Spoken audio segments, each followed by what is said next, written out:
साथ हिमानी नैथानी और आप देख रहे हैं महाभारत।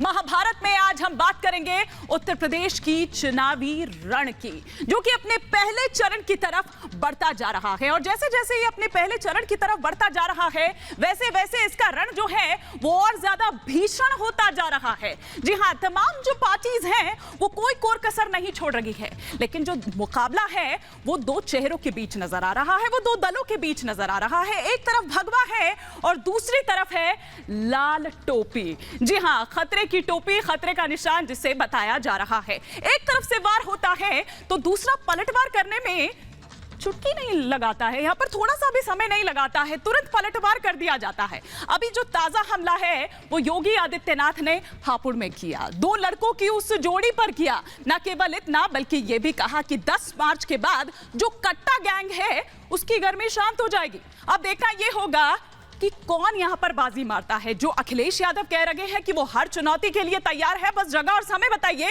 और या फिर 10 मार्च के बाद जिस प्रण की बात कर रहे हैं योगी आदित्यनाथ, वो प्रण उनका पूरा होता है। पहले ये रिपोर्ट देखिए, फिर करेंगे चर्चा की शुरुआत। सरकार की हनक दिखनी चाहिए, लेकिन दंगाई को भनक भी नहीं लगनी चाहिए। कोई आपदा आती है तब उनको भारत याद नहीं आता, भारत के नागरिक याद नहीं आते, तब उनको इटली में नानी याद आती है। सर्द जनवरी जाते जाते उत्तर प्रदेश का सियासी तापमान तेवर बदल रहा है। उधर मुख्यमंत्री योगी के तेवर भी कम तीखे नहीं हैं। सीधे कह रहे हैं कि 10 मार्च को तमंचावादी पार्टी के कैराना वाले प्रत्याशी की गर्मी शांत हो जाएगी। मुख्यमंत्री योगी ने एक बार फिर बुलंदशहर में उसी अंदाज में बयान दिया और बोले कि पुष्प वर्षा हो तो सरकार की हनक दिखनी चाहिए और अपराधियों को भनक नहीं लगनी चाहिए। अगर किसी ने खलल डालने का प्रयास किया तो सख्ती से निपटने का कार्य भी करो। सरकार की हनक दिखनी चाहिए, लेकिन दंगाई को भनक भी नहीं लगनी चाहिए। कब काम हो रहा है, ये जब वो दूसरे लोग की यात्रा में निकले तब उसको एहसास होना चाहिए।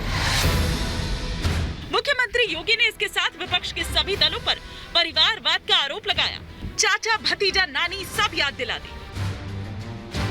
चाचा भतीजे की पार्टी के लिए विकास तो सिर्फ ही परिवार का विकास ही उनका सब कुछ था, और बहन जी के लिए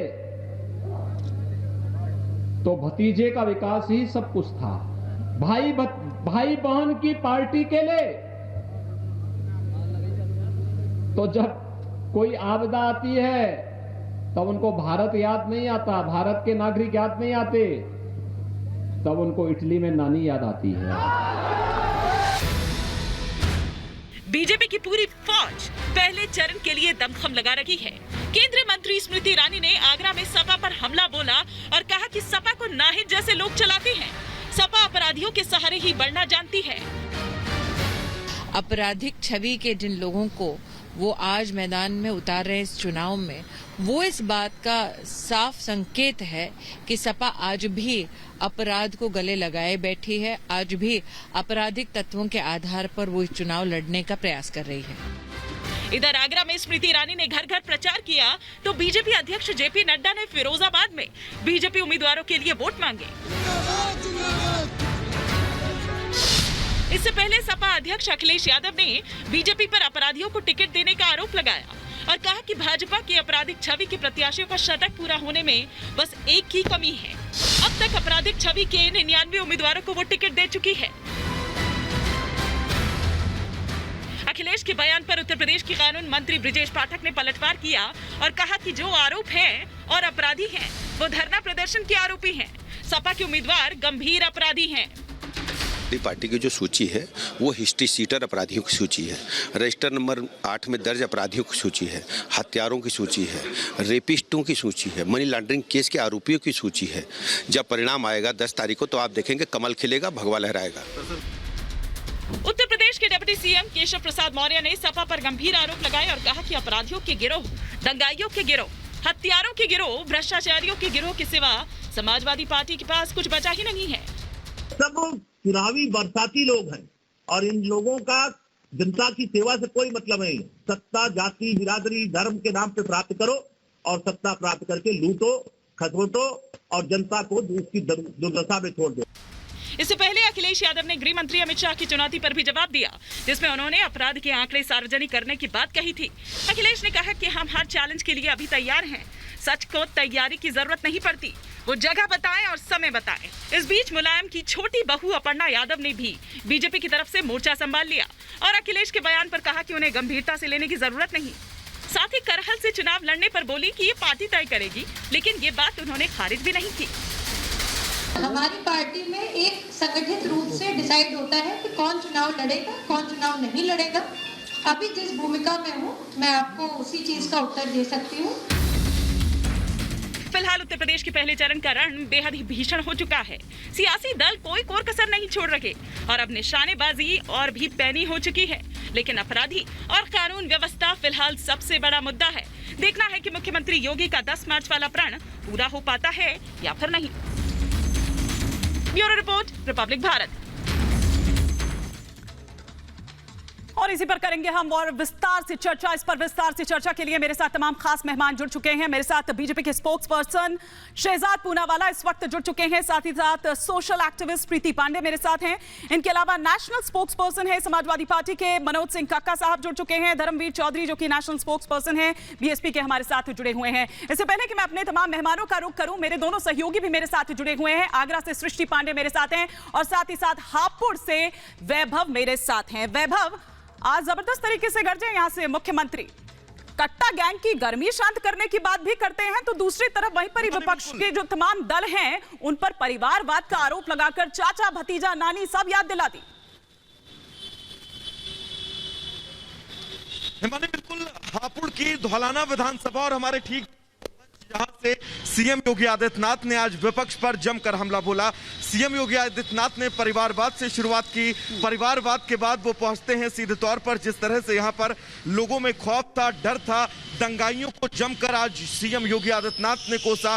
दंगाइयों को कोसने के बाद उनका यह कहना था कि पहले की सरकार में जब नौकरियां निकलती थी तो चाचा और भतीजे पैसे वसूल पहुंच जाते थे। साथ ही उन्होंने दंगाइयों को लेकर कहा कि अब स्थितियां ऐसी हैं कि दंगाइयों को तख्ती टांग कर गले में डालना पड़ता है। और साथ ही उन्होंने बोलते हुए ये भी कहा कि प्रदेश के अंदर अगर हमारी सरकार एक बार फिर से बनती है। मैं माफी चाहूंगी वैभव, आपको रोकना इसलिए पड़ेगा क्योंकि आपका ऑडियो में कुछ प्रॉब्लम आ रही है। लेकिन सृष्टि, कुल मिलाकर अगर देखें और जिस तरह से वाद पलटवार का जो दौर जारी है और बढ़ता जा रहा है, वो बता रहा है कि उत्तर प्रदेश का जो चुनावी समर है वो काफी दिलचस्प होने जा रहा है। बिल्कुल अग्नि परीक्षा है यहाँ। अगर उत्तर प्रदेश के मुख्यमंत्री की बात करें उनकी भी, और इसके साथ में जो तमाम विपक्षी दल हैं वो सीधे तौर पर मैदान में उतरे हुए हैं। जैसा आपने कहा कि आरोप प्रत्यारोप का ये जो सिलसिला है वो ये बता रहा है कि चुनाव बहुत नजदीक है। आज हम आगरा में मौजूद थे। स्मृति ईरानी यहाँ पर डोर टू डोर कैंपेन करने के लिए पहुंची हुई थी और सीधे तौर पर आरोप प्रत्यारोप की बात करें तो एक तरफ जहाँ समाजवादी पार्टी और आरएलडी ये कह रही है कि भारतीय जनता पार्टी का पलायन होगा, वहीं दूसरी ओर आज स्मृति ईरानी की ओर से ये कहा गया कि आप खुद सोचिए कि जिस पार्टी को एक दूसरे का सहारा लेना पड़ रहा हो वो आखिरकार सत्ता कैसे चलाएंगे। और सबसे बड़ा मुद्दा अगर उत्तर प्रदेश में हिमानी देखें तो इस वक्त भारतीय जनता पार्टी सबसे बड़ा मुद्दा हम परिवारवाद का देख रहे हैं, महिलाओं का देख रहे हैं, भ्रष्टाचार का देख रहे हैं, अपराधियों का देख रहे हैं। इसी मुद्दे पर लगातार आरोप प्रत्यारोप जारी है कि समाजवादी पार्टी की सरकार जब थी, जब यहाँ की जनता ने कमान समाजवादी पार्टी को सौंपी थी, तब उन्होंने क्या किया। ये सवाल पूछ रही है भारतीय जनता पार्टी की यहाँ की जो महिलाएं हैं, यहाँ के जो व्यापारी हैं, खास तौर पर पश्चिम उत्तर प्रदेश में, वो आज खुद ये बता रहे हैं कि उस वक्त किस तरीके का भय का माहौल था और इस वक्त कैसे वो बिना डर के जी रहे हैं। गुंडे मवाली जेल में बंद क्या दौर था और आज कानून व्यवस्था का क्या हाल है। लेकिन कक्का साहब, सीधे सीधे आरोप आप पर कि तमंचावादी पार्टी जो है, कट्टा गैंग जो है, उसकी गर्मी शांत कर देंगे। मई जून में भी मैं शिमला बना देता हूं। ये कह रहे हैं सीधा सीधा। मैं आपसे ये कहना चाह रहा हूं कि उत्तर प्रदेश में पहली बार ऐसा हुआ है कि जो उत्तर प्रदेश के मुख्यमंत्री हैं, जिस प्रदेश का मुख्यमंत्री सुचेता कृपलानी रही हो, जिस प्रदेश के मुख्यमंत्री बीपी सिंह रहे हो, अखिलेश यादव जैसे समावेशी सोच के युवा रहे हो, उस प्रदेश में पहली बार जो मुख्यमंत्री थे वो 19 मुकदमों के आरोपी थे और स्वयं कट्टा रखने के भी आरोपी थे। आपके माध्यम से बात, उन पर आर्म्स एक्ट से लेकर के अटेम्प्ट टू मर्डर तक के मुकदमे थे। तो अब आप इसी से अंदाजा लगा सकती हैं कि कौन सबसे ज्यादा तमंचावादी है। और अभी जो भारतीय जनता पार्टी की लिस्ट निकली है उसमें 99 अपराधियों की जो सूची है वो आ गई है। अब वो जल्दी ही शतक पार करने वाली है। जो एडीआर की रिपोर्ट है उसके अनुसार सबसे ज्यादा अपराधियों का पोषण अगर कोई पार्टी और राजनीतिक दल करता है तो भारतीय जनता पार्टी करती है। उत्तर प्रदेश के लोग, अब मैं खत्म कर रहा हूं, उत्तर प्रदेश के लोग, पश्चिम उत्तर प्रदेश के लोग पूज्य चौधरी चरण सिंह के मानने वाले लोग हैं, लोहिया को मानने वाले लोग हैं। और पश्चिमी उत्तर प्रदेश के लोगों को एक बड़ी साझा विरासत मिली है माननीय अखिलेश यादव और जयंत चौधरी को, जिसने चौधरी चरण सिंह के उस संकल्प की देश के खुशहाली का रास्ता खेत और खलिहानों से होकर गुजरता है उसको प्रतिबद्ध करने और उसको जमीन सारा एक ही सवाल में जवाब देने की जरूरत नहीं है। मैं आऊंगी काका साहब, वेट थोड़ा सा वेट। अब आप जो आरोप लगा रखेंगे जरा शहजाद पूनावाला से उसका मैं जवाब तो ले लूं। गन्ना का जो समर्थन मूल्य है उसे बढ़ाया जाए। ठीक है काका साहब ऐसा नहीं है कि दोबारा मौका नहीं आएगा, दोबारा भी मौका आएगा, इसको संभाल कर रखिए। शहजाद पूनावाला वो ये कह रहे हैं कि भैया आप हमें कह रहे हैं तमंचावादी पार्टी या कट्टा गैंग, हमसे ज्यादा तो आप में है, 99 पार हो चुका है और अब शतक पार करने की तैयारी है। हिमानी जी, उम्मीद है कि मनोज काका इंटरप्ट नहीं करेंगे। नाहिद हसन गैंगस्टर एक्ट जेलधारी, हाजी यूनुस 23 केस बेलधारी, मदन भैया 10 केस बेलधारी, असलम चौधरी 6 केस बेलधारी, मनोज पारस गैंगरेप का मामला एचसी ने कोई रिलीफ नहीं दिया, सुनील चौधरी 7 केस, शाहिद मंजूर 307 का केस, मोहर्रम अली पप्पू सहारनपुर दंगों में 87 केस, शफीउर रहमान खान फिरोजाबाद से 7 केस। अरे सुनिए, ये देखिए हिमानी जी, मैंने पूरा सुना। हिमानी जी ये गलत है। हिमानी जी अन्यथा मैं कुछ नहीं बोलूंगा। हिमानी जी देखिए अनइंटरप्टेड मैंने आपको समय दिया, अब थोड़ा सा उन्हें भी जवाब देने का समय दीजिए काका साहब। मैं ये जानता हूं ये दंगा करने का मंच नहीं है। हिमानी, लेकिन काका साहब आपको अनइंटरप्टेड समय मिला ना, तो नहीं तो जब आपको मिला तो इसके हकदार वो भी हैं, इसके हकदार वो भी हैं। जब आपका समय आएगा आप बोलिएगा जी। क्योंकि शहजाद को उत्तर प्रदेश हिमानी शहजाद दंगावादी को आपको बंद कराना होगा, अन्यथा मैं इस डिबेट में कुछ नहीं बोलूंगा। बोलिए शहजाद आप बोलिए। मैं भारतीय जनता पार्टी की ओर से मैं इस प्रकार से इनके चीखते हुए दंगा करते हुए नहीं बोल सकता। मैंने पूरे सम्मान से इनकी बात सुनी। अगर आप मेरी पार्टी को सम्मान नहीं दे सकते, उत्तर प्रदेश की जनता दे रही है, पश्चिमी उत्तर प्रदेश की जनता दे रही है, आप इनसे ही बुलवा लीजिए, इनसे ही दंगा करवा। ठीक है शहजाद आप अपनी बात रखिए। या तो इनकी आवाज को कम करना होगा। काका साहब रिक्वेस्ट है आपसे प्लीज। काका साहब आपको सभी ने सुना। देखिए प्लीज एक रिक्वेस्ट है मेरी आपसे कि आपको सभी ने सुना। सर मैं वापस आऊंगी, अभी डिबेट यहीं खत्म नहीं हो रही है, अभी सिर्फ शुरू हुई है जी। शहजाद आप इनसे कहिए, आप फिर बोल रहे हैं सर, थोड़ा आप ही की बात का जवाब दे रहे हैं काका साहब, आप ही की बात का जवाब दे रहे हैं शहजाद पूनावाला जी। शहजाद पूनावाला देखिए, चोला समाजवादी दंगावादी, हरकतें जिन्नावादी, सपने परिवारवादी, इसलिए ये सब तमंचावादी है। देखिए फर्क क्या है, ये बात करते अन्नदाता की, पर इनके प्रत्याशी सब गन्नदाता है। अब आजम खान के परिवार का अगर मैं आपराधिक जो उनके गिनीज रिकॉर्ड है पढ़ना शुरू करूं तो 5 ट्वीट का थ्रेड लगा उसको बयान करने में। ये आजम खान की इन्होंने वर्णन की 5 ट्वीट्स लगे। तो इस प्रकार से हमने पिछले 5 वर्षों में दंगावादी लोगों को, जिन्होंने दंगे किए, मुजफ्फरनगर दंगे किए, जिन्होंने अपराध किया, उनको जेल भेजने का काम किया, उनकी 2000 करोड़ की प्रॉपर्टी जब्त की, हमने कानून व्यवस्था को सुदृढ़ की पश्चिमी उत्तर प्रदेश में। आज मुकीम काला जो है उसका एनकाउंटर हो गया और जो मोहम्मद फुरकान है जो वहां पे पलायन कराता था उसको हमने जेल के पीछे भेजा है, उसने सरेंडर कर दिया, इतनी उसमें दहशत थी। और ये लोग ऐसे मुजफ्फरनगर दंगाइयों को विधानसभा भेजने का काम करना चाहते हैं। अच्छा शहजाद पूनावाला, ये सवाल मेरा दरअसल आपसे है कि जो बार-बार दंगा करके जो ये दंगे की याद, एक मिनट ये सवाल मेरा आपसे शहजाद पूनावाला, ये सवाल मेरा आपसे है कि ये दंगा करके जो दंगे की याद आप ताजा करते हैं, एक सेकंड काका साहब, ये क्या पोलराइज करने की कोशिश नहीं है? इसे बुनियादी सवाल पूछिए, बहुत साधुवाद। तो सर आप सुनिए ना, मैं पूछ रही हूँ जी। सवाल है आपका, अब मुझे जवाब देने दीजिए। हाँ, मुझे सवाल का जवाब देने दीजिए।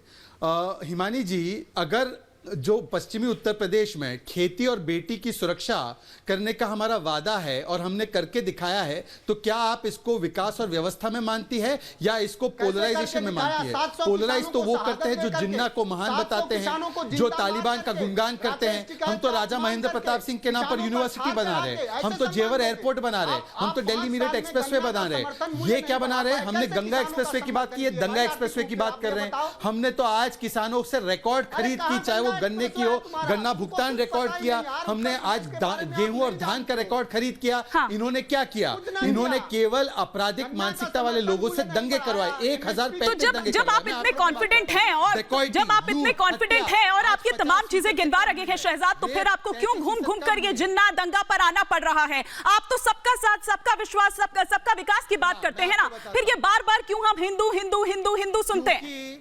क्योंकि दंगा ना होना, हिमानी जी, दंगा ना होना उपलब्धि है या नहीं है? कानून व्यवस्था सुदृढ़ रहेगी तभी तो विकास होगा किसी इलाके का। हिंदुओं का जो पलायन किया जाता था और ये हिंदुओं के पलायन करने वालों को टिकट दे रहे हैं, जबकि हमने आज ऐसी व्यवस्था बनाई है कि जिनका पलायन हुआ था वो वापस आ रहे हैं और जिन्होंने पलायन करा था वो जेल जा रहे हैं। तो क्या ये विकास का कार्य नहीं है? क्या ये व्यवस्था का कार्य नहीं है? एक क्विक कमेंट में काका साहब से ले लेती हूँ, उसके बाद में प्रीति पांडे भी मेरे साथ हैं और साथ ही साथ चौधरी साहब भी है। काका साहब, क्विक रिएक्शन। हिमानी, बहुत आप एक तो साधुवाद की पात्र हैं कि आज आपने बहुत निष्पक्ष और निर्भीक पत्रकारिता की है। इनको किसानों अपराधियों के बारे में नहीं पता, चूंकि इनका ज्ञानवर्धन व्हाट्सएप यूनिवर्सिटी से होता है। 25,000 रुपए का इनामी अपराधी इसी उत्तर प्रदेश के। लेकिन सर, जब उन दंगों का जिक्र आता है और जब वो तमाम बातें आती है तो असहजता थोड़े से आप भी हो जाते हैं। आप मुझे बताइए, इतनी असहजता क्यों हो जाती है? किसानों का उसी पश्चिम उत्तर प्रदेश में, उसी पश्चिम उत्तर प्रदेश में गन्ना किसानों का 16,000 करोड़ रुपया बाकी है। इनको एक भी चीजें पता नहीं, इनको यही नहीं पता होगी कि लखीमपुर खीरी में कितना चीनी मिले हैं। बता पाएंगे? पूछिए लखीमपुर खीरी में क्या हुआ किसानों के साथ, पूरी दुनिया ने और देश ने देखा। जो हमारा पालनहार है, अन्नदाता है, उस पर बर्बरतापूर्ण क्या व्यवहार हुआ, किस तरह से उसको रौदने का काम हुआ। तो पश्चिमी उत्तर प्रदेश का किसान ये मन बना चुका है। देखिए, आप दोनों एक साथ बोलेंगे तो किसी को कुछ भी समझ नहीं आएगा, दोनों एक साथ बोलेंगे तो किसी को कुछ समझ नहीं आएगा। मैं थोड़ी देर के लिए आप दोनों को ब्रेक देती हूँ और मैं यहाँ पर चौधरी साहब का रुख करती हूँ। चौधरी साहब, आज उस मंच से न केवल, काका साहब एक सेकंड, थोड़ा सा ब्रेक लीजिए ना, बाकी दो पैनलिस्ट भी हैं, उनसे अभी एक भी रिएक्शन नहीं हुआ। चौधरी साहब, आज जब गरज रहे थे उधर योगी आदित्यनाथ, तो उन्होंने ये भी कहा कि विपक्षी जो दल हैं उसमें तमाम दल आते हैं, अगर एक ने चाचा भतीजा का विकास किया है तो उधर बुआ ने भी भतीजे का ही विकास किया है।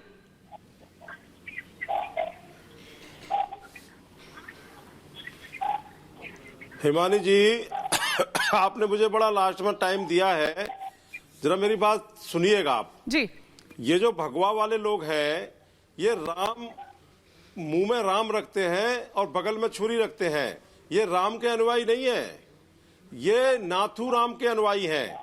इसीलिए इनके देश का पहला आतंकवादी था नाथूराम गोडसे। इसीलिए इनके दिमाग में 24 घंटे दंगा, कैराना, हिंदू मुसलमान, मार काट, ठोक देंगे, बुलेट, बुलडोजर, यही चलता है। इन्होंने अगर विकास किया होता तो ये इस तरीके की भाषा का इस्तेमाल नहीं करते। तो ये समाजवादी पार्टी और बीजेपी दोनों दंगाई पार्टी हैं। इन दोनों के राज में दंगे होते हैं और ये दोनों जो है अराजकता में प्रदेश को ले जाना चाहते हैं। ठीक है। इन दोनों में सत्ता लोलुपता इतनी बढ़ गई है कि ये आदमी मर जाए, प्रदेश कुएं में जाए, चला जाए, लेकिन इनको सत्ता मिलनी चाहिए। इसीलिए ऐसे लोगों की जो जुबान है वो इतनी जहरीली हो गई है, चाहे वो मुख्यमंत्री हो, चाहे वो अमित शाह हो और चाहे समाजवादी पार्टी के लोग हों। कैराना का दंगा, गौरव और सचिन की हत्या समाजवादी पार्टी की सरकार में हुई थी।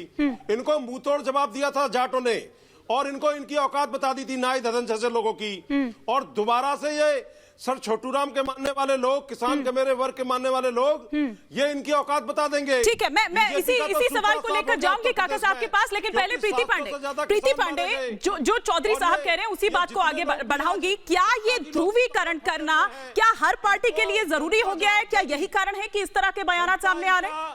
सुपड़ा साफ कर देंगे। बिल्कुल, चौधरी साहब आप ही की बात को आगे बढ़ा रही हूँ जी। हिमानी जी देखिए, हर पार्टी अपनी उपलब्धियां गिनवाने में लगी हुई है, लेकिन मुझे सबसे ज्यादा आश्चर्य ये हो रहा है कि उत्तर प्रदेश में गुंडाई थी। हम ये बात क्यों नहीं मानते? हम तो उत्तर प्रदेश में पले बड़े हैं, पैदा हुए हैं। मैं तो इस बात में चौधरी साहब का समर्थन करती हूँ। चौधरी साहब ने भी कैराना वाली बात बोली, कैसे कैराना की बात को कोई भूल सकता है? आपके पैनल पे ही जिस तरीके से बिल्कुल दंगे वाली स्थिति हो रही है कि एक आदमी इतना बोल रहा है कि 2 लोगों को बोलने नहीं दे रहे हैं। अरे यहाँ से पलायन नहीं हो सकता भाई, ये पैनल है, यहाँ पे सबको मौका मिलेगा। आप जिनकी वजह से पलायन हुआ, आप अगर उनको आज टिकट दे रहे हैं या जिनको आप जेल में बिठा के चुनाव लड़वा रहे हैं, तो सवाल क्यों नहीं उठते? मानी जी मुझे बताइए। मैं तो खुद गोरखपुर में हूँ, आज वोट अपील के लिए पूरे उत्तर प्रदेश में हम लोग हैं कि मतदाता ज्यादा से ज्यादा यहाँ वोट करें। कल मैं सलेमपुर में थी, चौधरिया के आगे।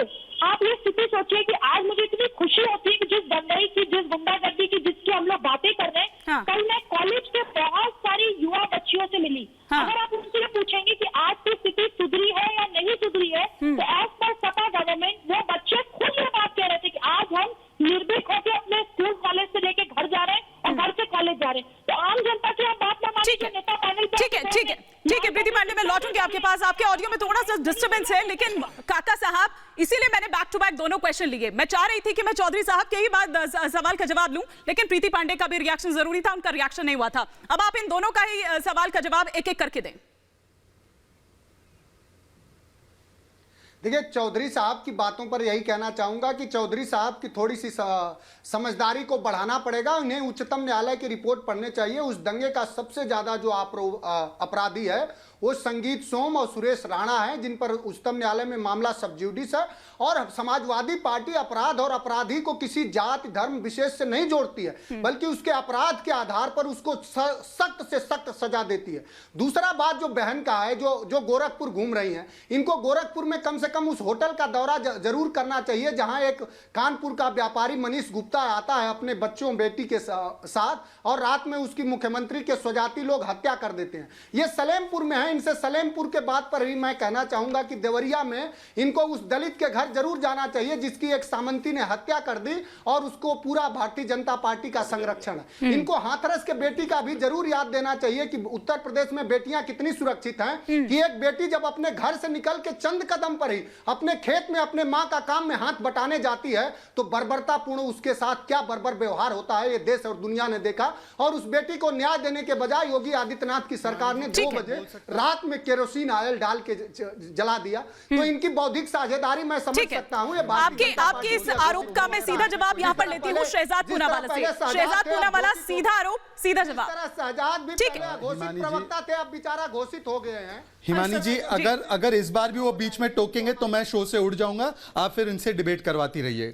मैं आपसे स्पष्ट बोलना चाहता हूं, जिस पार्टी के मुखिया खड़े होकर बोलते हैं बॉयज विल बी बॉयज, जिस पार्टी के नेता गायत्री प्रजापति को लेकर कैंपेनिंग करते हैं, जिनको आज कन्विक्ट किया गया है, वो लोग कम से कम महिला सुरक्षा की बात ना करें। और बाकी सब तो छोड़ दीजिए। ये चौधरी अजीत सिंह जी की बात आपको सुना रहा हूं। इन्होंने फिर से एक बार जाट नेताओं को उन पर लालछन लगाने की कोशिश की, ठीक उसी तरह जैसे आजम खान ने की थी, जिस पर सुप्रीम कोर्ट ने फटकार लगाई थी। सुनिए अजीत सिंह जी ने किसको जिम्मेदार ठहराया था सुनना भी पड़ेगा दंगों के लिए। सर, सिर्फ बोलना नहीं है सर, एक तरफा नहीं है, वन वे ट्रैफिक नहीं है सर, 2 वे है, सुनना भी पड़ेगा। हिमानी जी, इस प्रकार से माफ कीजिएगा हिमानी जी, मैं गत 15 वर्षों से डिबेट कर रहा हूं। इस प्रकार से डिबेट के दौरान दंगा करना और किसी और को बोलने न देना, ऐसा चरित्र और ऐसा काम कहीं पर नहीं होता, और इस प्रकार से अलाउ भी नहीं करना चाहिए। बाकी सारे पैनलिस्ट बैठे हैं, अगर आपको भारतीय जनता पार्टी की बात नहीं चाहिए तो मैं चुप रह जाता हूं। एकदम से हाईजैक कर ले, थोड़ा आपको सुनना भी पड़ेगा। जी, बेरोजगारी पे बात नहीं करेंगे आप लोगों के। मैंने सभी के मौके पे कुछ नहीं बोला। ये मेरे मौके पर हमेशा इंटरप्ट करके हमारी फ्लो को तोड़ रहे हैं। अगर भारतीय जनता पार्टी की बात जरूरी नहीं है तो हम चुनाव वैसे ही जमीन पर लड़ रहे हैं। हमको ऐसी भी आवश्यकता नहीं है कि आपके यहाँ पर मंच पे इस प्रकार से हम लोग दंगावादी लोगों के साथ बैठे। काका साहब देखिए, सिर्फ टाइम वेस्ट हो रहा है और कुछ नहीं हो रहा है। जी, आप सुनिए अजीत सिंह जी क्या कह रहे हैं। हाँ, और आज अकलियत का आदमी भी वो भी समझ गया है कि ये दंगा मुलायम सिंह की वजह से हुआ है और कोई कारण। अजीत सिंह जी कह रहे हैं कि मुजफ्फरनगर दंगा ये मुलायम सिंह यादव की वजह से हुआ है। सुप्रीम कोर्ट में वीडियो गया था किस प्रकार से आजम खान ने पुलिस को निर्देश दिया था कि एक समुदाय को प्रताड़ित करे।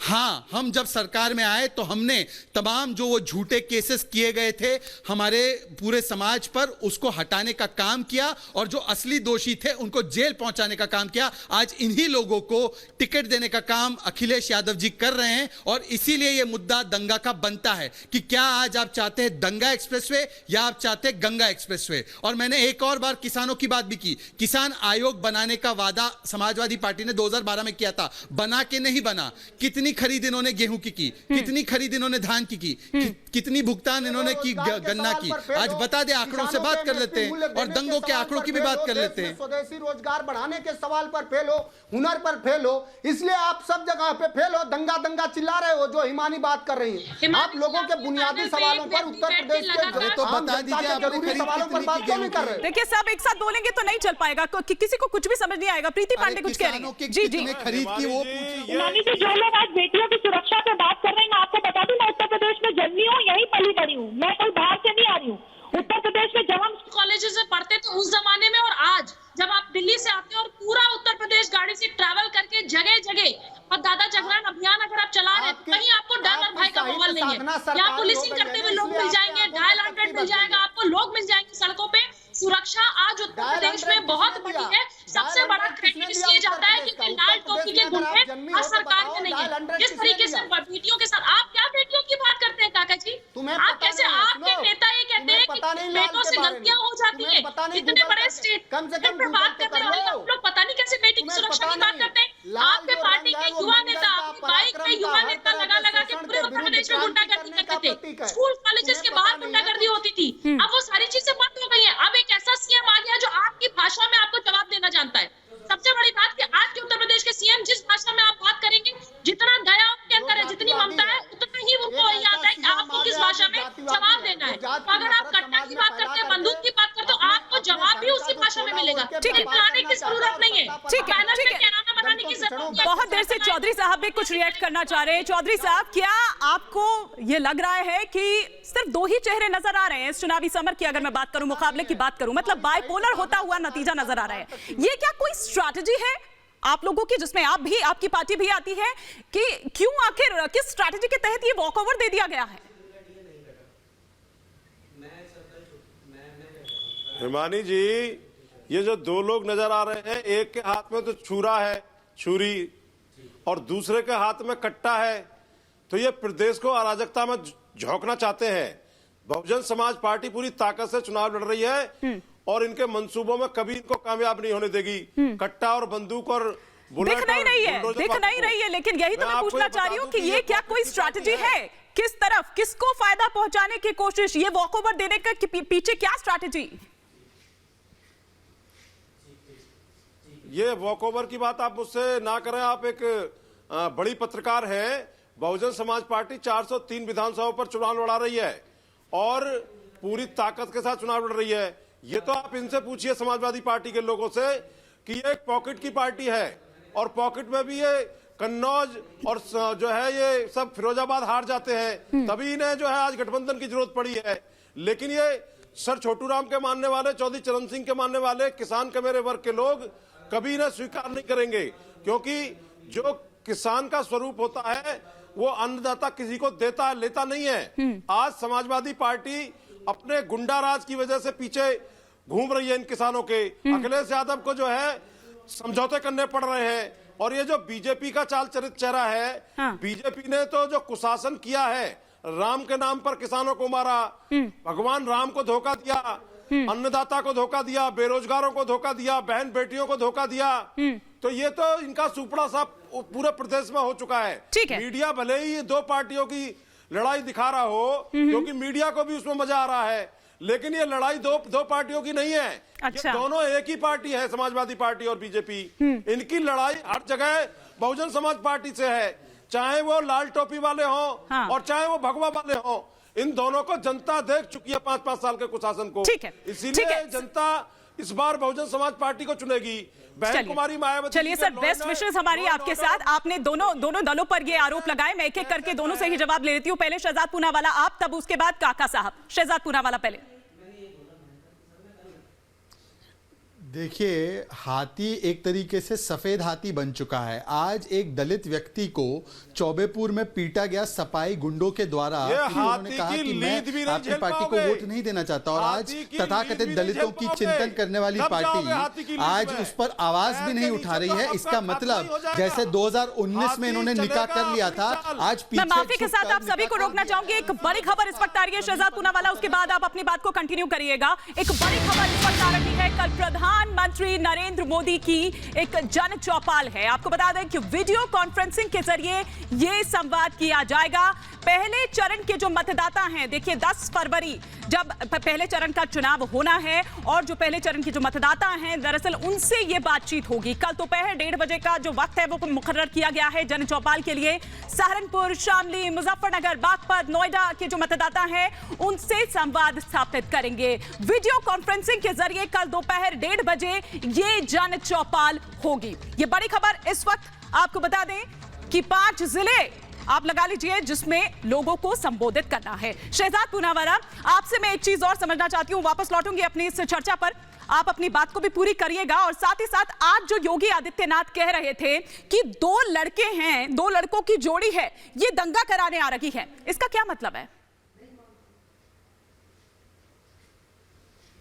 देखिए, बार बार जब भी समाजवादी पार्टी इस प्रकार से दंगाइयों को टिकट देती है, उनका लक्ष्य तो साफ है। उनके प्रत्याशियों के वीडियो सामने आ चुके हैं। एक अमरोहा का प्रत्याशी बोलता है कि मैं घर में लूट मचाने चला जाऊंगा, 16 बार जेल जा चुका हूं, मुझे कोई डर नहीं है जेल जाने से, मैं ऐसी की तैसी कर दूंगा। दूसरा उनका प्रत्याशी नाहिद हसन कहता है, उसके समर्थक कहते हैं कुछ मिनटों में बर्बाद कर देंगे। एक उनका मीरठ साउथ का प्रत्याशी कहता है चुन चुन कर बदला लेंगे। तो ये लोग किस लिए आ रहे हैं? आपको मैं बता दूं, आज जयंत चौधरी जी को आगे तो जरूर कर रहे हैं, पर अगर इनकी गलती से सरकार बनती है तो एजेंडा आजम खान ही चलाएंगे। अच्छा, ये बताएं शहजाद पूनावाला, इससे पहले कि मैं काका साहब का रुख करूं, शहजाद पूनावाला, ये बार-बार जयंत चौधरी, और थोड़ी देर पहले आपने चौधरी साहब का वो जो भाषण भी यहाँ पर सुना रहे थे, ये जो बार-बार जयंत चौधरी पर आप डोरे डाल रखे हैं, जबकि वो कह चुके हैं कि मैं कोई चवन्नी नहीं हूं, फिर उसके बावजूद ये डोरे डालने की क्या वजह? क्या कहीं बीजेपी नर्वस है?